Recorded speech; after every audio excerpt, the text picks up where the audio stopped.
मारिया वर्षों से Mexico city के लोकल क्लबों में डीजे प्ले कर रही थी, जिससे उसकी रेपुटेशन और स्किल्स में बढ़िया ग्रोथ हुई।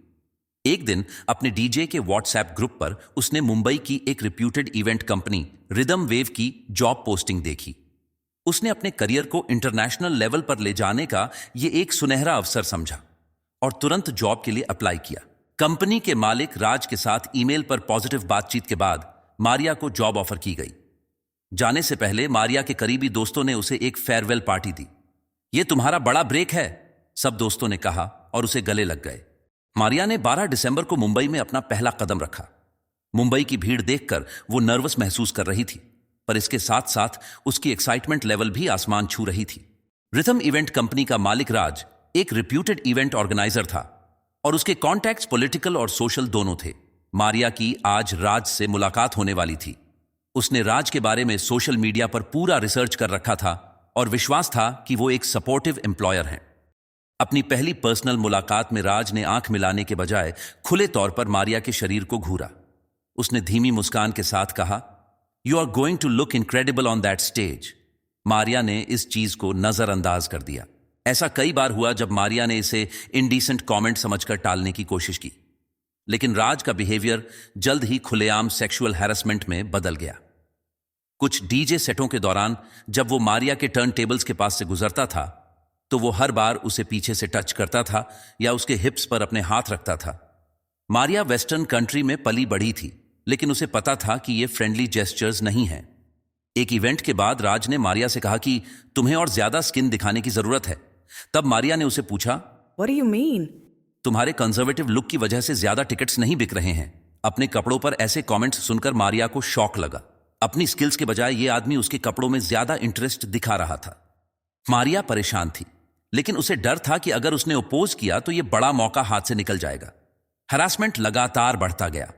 राज अक्सर मारिया को अकेले कमरे में बुलाता था और उसके विल के अगेंस्ट जबरन उसे चूमने या उसके छाती और पीठ को छूने की कोशिश करता था।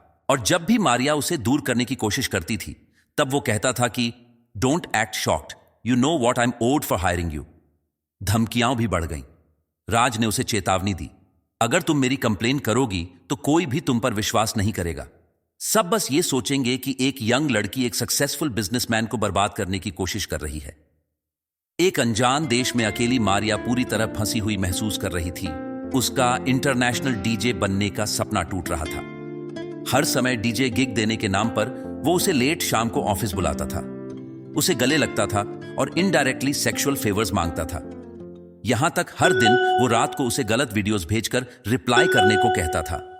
मारिया मानसिक रूप से इतनी डिस्टर्ब थी कि कुछ रातें राज के इस असॉल्ट को दिमाग में रिप्ले कर, तकिया पकड़कर और बेकाबू होकर रोने लगती थी। इस साइकोलॉजिकल प्रेशर ने उसे अपने ही कैरेक्टर पर सवाल करने पर मजबूर कर दिया। शायद वो खुद इसे इनवाइट कर रही थी। लंबे पॉज के बाद वो चिल्लाई, No! उसके अंदर से एक आवाज आई, ये एक अब्यूज है और वो राज एक ईविल शिकारी है। मारिया को समझ नहीं आ रहा था कि वो किस पर यकीन करे। एक दिन उसके कलीग रमन ने उसे इवेंट के समय रोते हुए देखा। इंसिस्ट करने पर मारिया ने उसे सब कुछ बता दिया। रमन को यह बात बिल्कुल सरप्राइजिंग नहीं लगी और उसने ऐसे कई इंसिडेंट्स मारिया को बताए जो राज पहले कर चुका था। राज एक सीरियल सेक्सुअल ऑफेंडर था। कई महिलाओं ने कंप्लेन करने के बावजूद इसका उस पर कोई असर नहीं हुआ। यह बात सुनकर मारिया और जोर से रोने लगी। रमन ने उसे शांत करने की कोशिश की और उसे एक लोकल विमेन्स राइट्स ग्रुप के प्रेसिडेंट का कांटेक्ट दिया। रमन की मदद से मारिया को सबूत इकट्ठा करने और राज्य के बारे में अधिकारियों को रिपोर्ट करने का साहस मिला। राज्य ने की गई हर अब्यूज को याद करना मारिया के लिए मुश्किल था, लेकिन उसे सजा मिलनी उतनी ही जरूरी थी। इस बार राज का कोई पावरफुल कांटेक्ट उसे बचा नहीं पाया, क्योंकि खुद मैक्सिकन एम्बेसी ने इस मामले में इंटरवीन किया था। अब यह नेशनल इश्यू हो चुका था। अरेस्ट के वक्त राज के चेहरे पर अविश्वास और गुस्सा देखकर मारिया को अपनी आइडेंटिटी वापस पाने में मदद मिली। अदालत में मामला खिंचता गया। मारिया के बाद और कई लड़कियों ने राज के खिलाफ गवाही दी। जब फाइनली राज को दोषी ठहराया गया तो मारिया अपने दर्दनाक एक्सपीरियंस को पीछे छोड़कर न्याय के आंसू रोने लगी। उसकी ड्रीम जॉब एक हॉरर फिल्म से कम नहीं थी, पर उसकी बहादुरी ने दूसरी युवा महिलाओं को राज जैसे शिकारी से बचने की उम्मीद दी।